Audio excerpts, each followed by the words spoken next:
하나님의 은혜와 평강이 오늘도 저와 여러분 가운데 가득하길 바랍니다. 구역마다 하나님의 은총이 또 축복이 가득하기를 바랍니다. 우리는 살아가면서 그 나이라는 것에 얽매여 살아갈 때가 좀 많지요. 젊을 때는 경험이 없다고 무언가 시도를 안 하려고 하고, 또 나이가 들어서는 나이가 많다고 또 무언가 시도하지 않으려고 하고, 나이가 핑계가 될 때가 종종 있습니다. 심지어는 나이가 들어가는 것을 죄책감으로 여기는 경우도 있어요.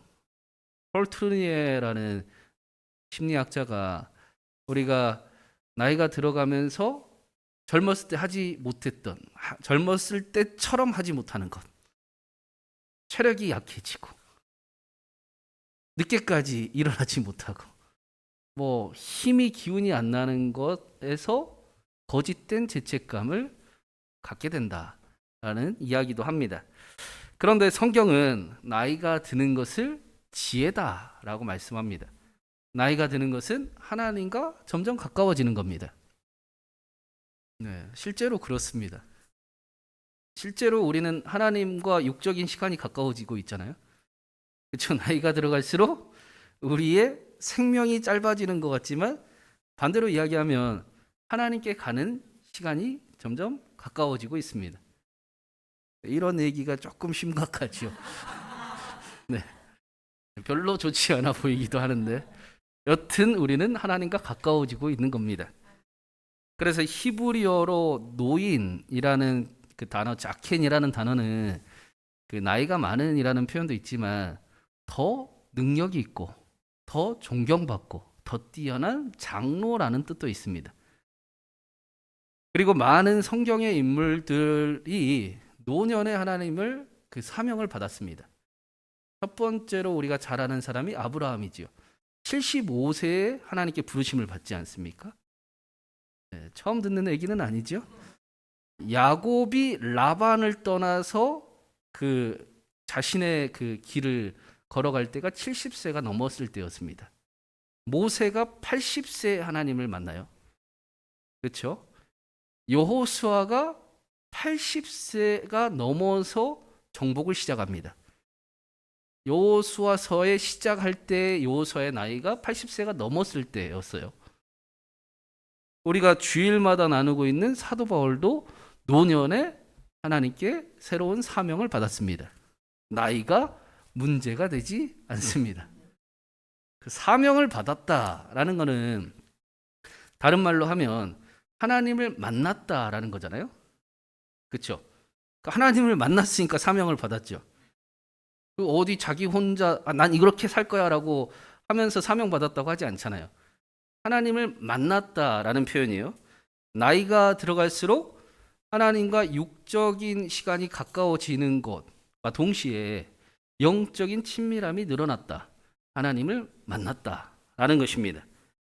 하나님을 모르고 하나님이 필요 없다라고 말하던 그 젊은 인생이 나이가 들어갈수록 하나님이 계셔야 되고 하나님이 필요하고 하나님을 알아가고 하나님을 만나게 됩니다. 그래서 성경의 인물들은 나이가 들어감을 문제라고 여기지 않았습니다. 오히려 하나님께 사명을 받았다. 하나님과 가까워지고 있었다라고 여겼습니다. 여러분, 우리는 점점 하나님과 가까워지고 있습니다. 그렇죠? 나이를 핑계 삼지 마시고 모세보다 젊으시니 대부분. 네, 여튼 그렇게 나이가 들어감이 하나님을 더 알아감이 하나님을 더 사랑함이 되기를 바랍니다. 오늘 말씀에도 나이가 많은 시므온에 대한 이야기가 나오고 있어요. 우리 25절 말씀 한번 읽어보겠습니다. 예루살렘에 시므온이라 하는 사람이 있으니 이 사람은 의롭고 경건하여 이스라엘의 위로를 기다리는 자라. 성령이 그 위에 계시더라. 시므온을 소개하기를 의롭고 경건한 사람이었어요. 의롭고 경건하여 이스라엘의 위로를 기다리는 사람이었다라고 말씀합니다. 이스라엘의 위로를 기다렸다라는 것은 하나님의 말씀이 진지하게 믿어졌다라는 거죠. 하나님이 말씀으로 약속을 해주셨는데 그 약속이 이루어질 거야 라고 믿었다라는 겁니다. 그러니까 이스라엘을 하나님이 위로하실 거다라고 여겼습니다. 하나님의 말씀을 진지하게 받아들이는 사람, 그 약속이 이루어질 것을 믿고 기다리는 사람이 시므온이었습니다. 그 사람을 보고 의롭고 경건했다라고 말씀합니다. 의롭고 경건한 모습이 바로 하나님의 약속을 기다리는 모습이었습니다. 그 의로운이라는 단어는 하나님의 뜻을 따르는, 하나님의 그 의무를 이행하는 이라는 뜻이에요. 하나님의 말씀을 진지하게 받아들이니 하나님의 말씀대로 살아가고 싶습니다. 그걸 의로움이라고 이야기합니다. 물론 연약함이 있고 넘어짐도 경험하지만, 그러나 시므온 안에는 말씀대로 살아가고 싶은 갈망이 있습니다. 그 모습을 보고 의로움이다 라고 말씀하는 겁니다. 여러분, 우리도 의롭잖아요, 그렇죠? 우리도 뭐 넘어질 때도 좀 있고 실수할 때도 있고 부족할 때도 있지만, 그러나 우리 마음 안에는 하나님의 말씀대로 살고 싶습니다. 하나님의 말씀대로 살지 못함을 괴로워합니다. 그럼 의로운 게 맞네요? 아니에요? 맞잖아요. 네. 우리 생각으로 우리를 판단하지 마시고 말씀으로 우리를 판단한다면 우리는 의로운 게 맞습니다. 또 시므온은 경건했다라고 말씀을 해요. 하나님을 두려워하며 살아가는 사람이었다라는 것입니다. 그런 시므온 위에 성령이 계셨다라고 말씀하고 있습니다. 성령이 계시다가 미완료형으로 되어 있습니다. 성령이 항상 계시는 모습이 시므온의 모습이었는데, 그 모습이 어떻게 나타났냐? 의롭고 경건한 모습이었다. 성령의 함께 하시는 모습이 어떤 모습으로 나타나느냐? 의롭고 경건한 모습으로 나타나더라 라고 말씀하고 있습니다. 우리가 성령 받기를 원하잖아요. 그렇죠? 성령 받은 모습은 도대체 어떤 모습일까? 궁금해하기도 하잖아요. 여러분, 성령 받으셨습니까? 네, 성령 받은 모습을 오늘 말씀은 의롭고 경건한 모습이었다라고 설명해 주고 있습니다. 예수님께서도 그 성령을 받고 거듭난 모습을 바람으로 비유하셨잖아요. 여러분, 바람이 어디서 불고 어떻게 부는지 우리가 알 수 있습니까? 모르지요. 바람이 불고 난 뒤에는 알지요. 바람이 불고 나서는 그 바람이 어떻게 불어왔는지, 어떤 바람이었는지, 어디서 왔는지를 우리가 알 수 있습니다. 마찬가지로 우리의 의롭고 경건한 모습, 하나님을 기뻐하고 말씀대로 살아가기를 원하고, 넘어져도 하나님을 더 찾고 하나님을 기뻐하기를 원하는, 하나님께 나아가는 그 모습을 보고, 아, 성령을 받았구나, 성령이 그 사람 안에 있구나 라고 말씀하는 것입니다. 우리가 나는 성령을 받았구나, 하나님이 나와 함께 하시는구나를 그 일을 통해 확신할 수 있는 겁니다. 하나님이 우리 안에 계시네요. 네.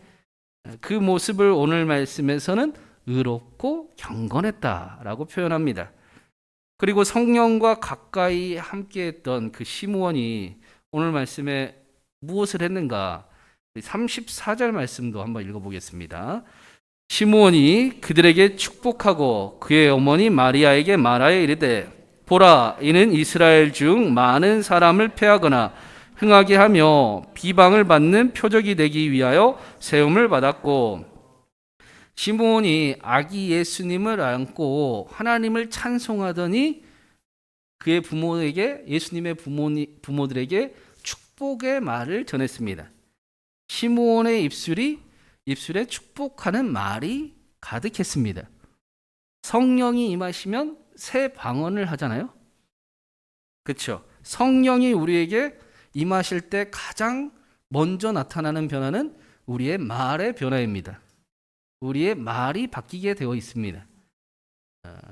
이전에는 안 된다, 못한다, 할 수 없다, 안 할래, 해봐도 소용없어 라고 했던 말들이 이제는 하나님이 함께 하신다, 하나님과 함께라면 할 수 있습니다 라는 언어로 바뀌게 되었습니다. 하나님이 이 안에 계신 것을 우리가 확신하게 되었기 때문입니다. 시므온에게 나이 들어감은 하나님과 가까워짐이었습니다. 그냥 아이고 이제 팔도 아프고 어깨도 아프고 다리도 아프고가 아니고 하나님과 점점 가까워짐이었습니다. 육신으로 하나님께 나아갈 그 시간이 가까워질 뿐만 아니라 하나님과 점점 친밀해지는 것, 하나님을 알아가고 하나님을 필요로 하는 그런 가까워지는 친밀감이 있는 사람이 되어갔습니다. 성령 충만했던 그 시므온은 그렇기 때문에 축복의 언어를 사용합니다. 왜 그렇습니까? 말하는 대로 이루어지는 것을 보았기 때문입니다. 말 조심해야 되겠구나. 내 입술대로 말하는 대로 이루어지는구나 라는 사실을 살면서 알아갔기 때문입니다. 뿐만 아니라 점점 더 하나님의 사랑을 경험하고 나 같은 자를 아무리 의롭게 살아보려고 해도 소용없는 나 같은 부족한 자를 하나님이 사랑해 주시고 여지껏 은총으로 이끌어 주시고 지켜주심을 경험하는 사람이었기 때문입니다. 그래서 입술에 축복이 있습니다. 사랑이 있습니다. 제가 그 박영선 목사님 그 하나님의 열심이라는 책을 쓰신 목사님의 진짜 어른이라는 이야기 해드린 적이 있었잖아요. 목사님이 은퇴하시고 이제 가장 나이가 들면서 잘하는 게 잔소리가 없어지더라는 겁니다. 미운 소리를 안 하게 되더라라는 것입니다. 잘못한 사람에게 미운 소리를 별로 안 하게 됩니다. 그래, 해봐라. 해봐야 알지. 겪어보면 다 안다. 라는 마음이 들더라는 겁니다. 그가 도움을 요청할 때까지 기다릴 수도 있습니다. 도와줄 수도 있습니다. 뭘 도와줄 수 있냐? 괜찮아. 더 잘하면 돼. 다시 하면 돼. 라고 말해줄 수 있습니다. 어른이란 이런 거라 라고 말씀합니다. 수용할 수 있습니다. 그냥 받아줄 수 있습니다. 말도 안 되는 어이없는 억지를 부리는데 그래 해봐. 해보면 알게 될 거야 라고 기다리고 도와줄 수 있습니다. 그게 아니고 이건 이렇게 하는 거야 라는 말을 멈추게 되었습니다. 어처구니 없이 이야기하는 것을 수용하는 어른이 되어갔습니다. 반박하지 않고 끌어안습니다. 내뱉지 않고 끌어안을 줄 알게 되었습니다. 이게 어른이 되는 자랑이다 라고 이야기를 합니다. 시므온도 그의 언어에 축복이 있었습니다. 살다 보니 다 우리에게 필요한 것이었네요. 지나가 보면 다 아는 것들이 되었습니다. 하나님이 합력하여 선을 이루시는 하나님이셨습니다.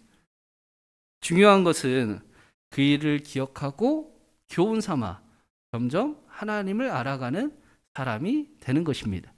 그 은총을 힘입어 가는 것입니다. 하나님을 알아가고 경외하며 점점 아름다운 인생이 되어가는 것입니다. 나이가 들어서 힘이 빠졌다 하지 아니하고 나는 하나님과 가까워지고 있다 라고 여기고 기쁘게 살아가는 것입니다.